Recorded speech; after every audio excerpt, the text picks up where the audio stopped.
In this inside line, I'm going to answer some of the questions that I frequently get about my 2020 Jeep Gladiator Rubicon project. We're going to discuss 3 inches of lift in 40s, why I don't just go ahead and bob the bed on this thing, and I'm going to tell you a little bit about some of the things that broke recently and some of the upgrades that are coming to it. All right, let's get to it.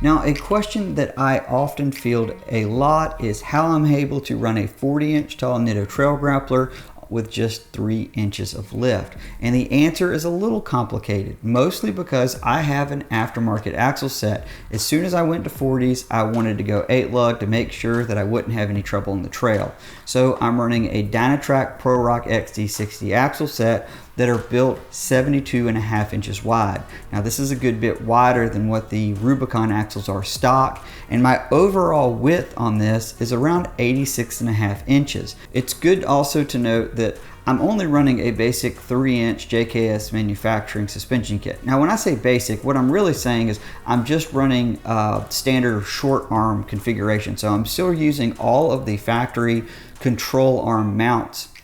I do have aftermarket adjustable control arms front and rear, and I mainly did that so I could dial in the axle placement exactly where I needed. Out back, that wasn't super critical.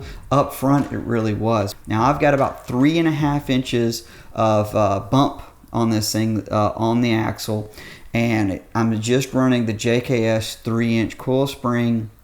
The front shocks are Fox 2.0 internal floating piston. They're built to JKS spec, and they are a different shock from what originally came with this suspension kit. They're not really valved any differently. What they are is a little bit longer. They give you about 2 more inches of down travel, and the reason I'm able to do that is because I have an aftermarket JE-Rail 1350 shaft. If you had stock axles and wanted to use this longer shock, you could. You just need to have an aftermarket front drive shaft to do so. Now, 3 inches alone is not enough to run a 40. I knew that going into this, so what I did before I even moved to the 40, because I didn't want to lift up the Jeep anymore and have the control arms at a really crazy angle, I split the Rubicon fender flare. The big advantage here is that it really opens up the wheel well by a few inches, and so ditching that inner flare made a huge difference to allow me to run a 40. Now that wasn't the only thing that I ended up having to do. I also had to trim my factory Rubicon slider back to allow the front tire to not contact that. My front bumper is an aftermarket stubby front bumper from Rugged Ridge, and I ended up having to cut around 1 inch off of that from the outside at a bit of an angle so the tire would not contact that. The other things that you're going to have to trim are the brackets for the original fender braces on the inside of the fender. I recently cut those off because I found that I was contacting those as well. Now that's really your main bit of trimming that you have to do for this giant 40 to cycle. Again, you'll have to play with bump stops depending on your setup, but I really wanted to keep this Jeep very low. It just makes it very stable and handle better than if I have the control arms at a crazy angle. I think if I was to go any taller lift wise, I would probably do long arms at the very least up front. Now out back, you don't really have to do any trimming to put the 40 on there. All you have to do is, like I say, run that JKS 3-inch spring and split the flare, and that's it. If you've watched my video for my recap of taking this thing to Easter Jeep Safari, you may remember that I said I had my rear locker was popping, and let me show you what I found. Okay, so after Moab, I decided to pull the shafts and drop the cover on my XD60 rear, see what I could figure out what's going on with this locker. Now, this is a 2-piece locker, so you got both sides of the housing. This is the new Eaton 4-pin. I think it's called like E4 or something like that, or Eaton 4. This is their like 4-pinion design. And I'd never pulled one of these apart. It wasn't hard at all. Just pulled your ring gear. Then you got these bolts that attach two parts of the case. If you've never seen how this works, it's fairly simple. You've got these forged gears that attach to the side gear here.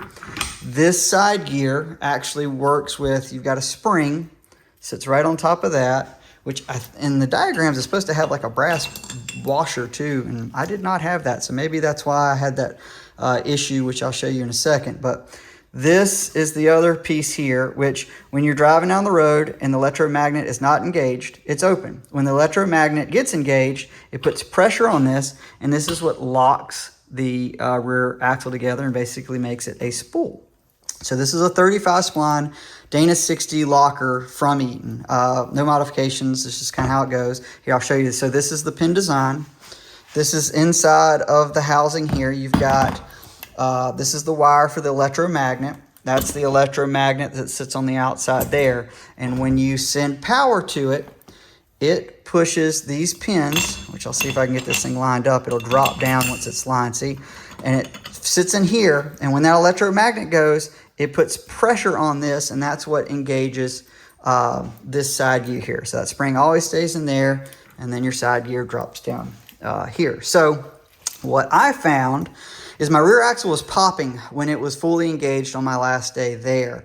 And obviously I knew something wasn't right, and lo and behold, what I found is I had broken a tooth, and you can see the damage that happened to the other teeth.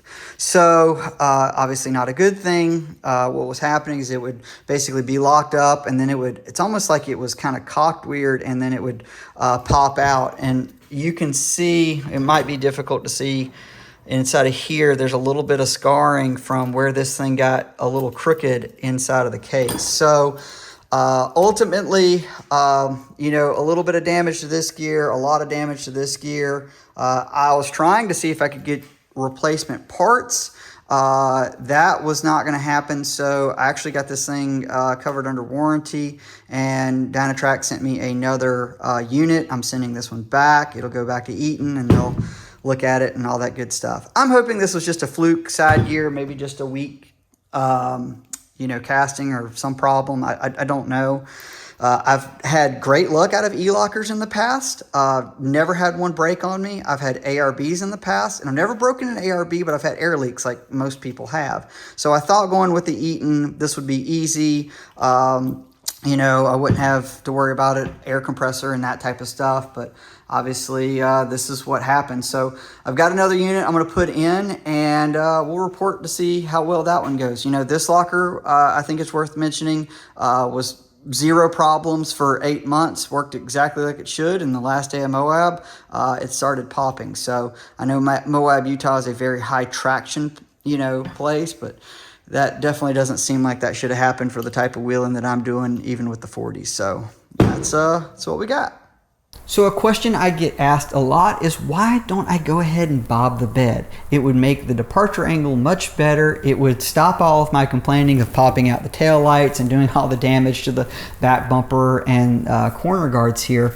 But at the end of the day, it would really rob me from gear space. And as my family continues to grow and go on adventures, they don't seem to be taking less junk, but more junk.